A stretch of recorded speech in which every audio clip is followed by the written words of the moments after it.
Communiqué officiel. Le président de la République, chef de l'État, commandant suprême de forces armées de la République démocratique du Congo et de la police nationale congolaise, a présidé ce samedi 29 octobre 2022 à la Cité de l'Union africaine à Kinshasa, une réunion élargie du Conseil supérieur de la défense. Il a été question de faire le point de l'évolution de la situation sécuritaire dans le Nord Kivu, marquée particulièrement par une série d'attaques et l'occupation de quelques localités congolaises dans les territoires de Rutshuru par le M23 appuyé par l'armée rwandaise.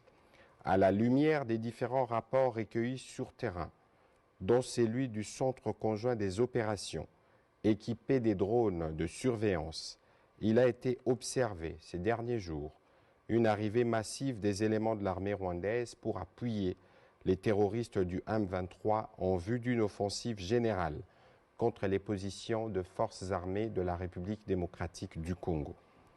Le Conseil supérieur de la défense a rappelé que cette offensive du M23, appuyée par l'armée rwandaise, vient de porter un énième coup au processus de paix de Nairobi et de Luanda engagé depuis plusieurs mois. Cette aventure criminelle et terroriste a rencontré une farouche résistance de forces armées de la République démocratique du Congo, déterminées à défendre la patrie jusqu'au sacrifice suprême.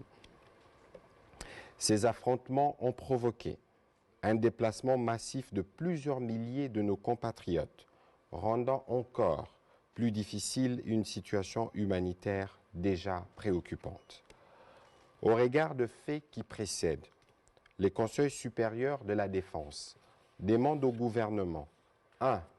D'expulser dans les 48 heures suivant sa notification M. Vincent Karega, ambassadeur plénipotentiaire du Rwanda en poste en République démocratique du Congo.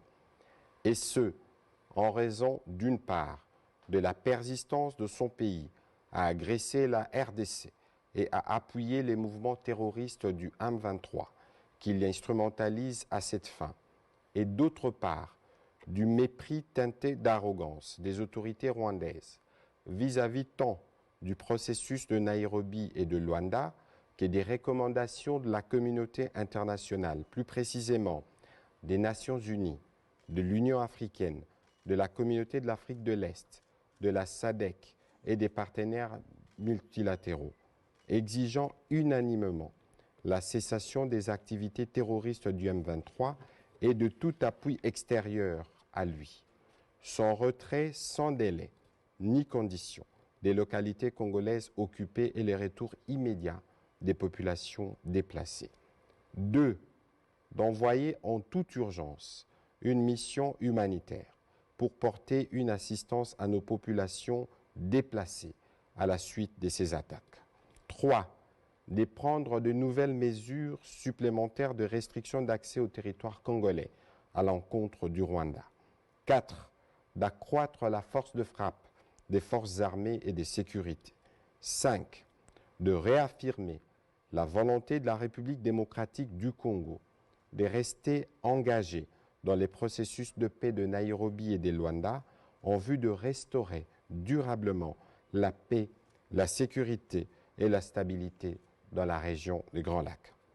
En ces moments particuliers où l'unité nationale est menacée, le Conseil supérieur de la défense a félicité les forces de défense et de sécurité de la République démocratique du Congo pour leur bravoure et leur détermination à défendre l'intégrité territoriale de notre pays, à protéger les populations ainsi que les institutions de la République. Il les exhorte à poursuivre leur noble mission.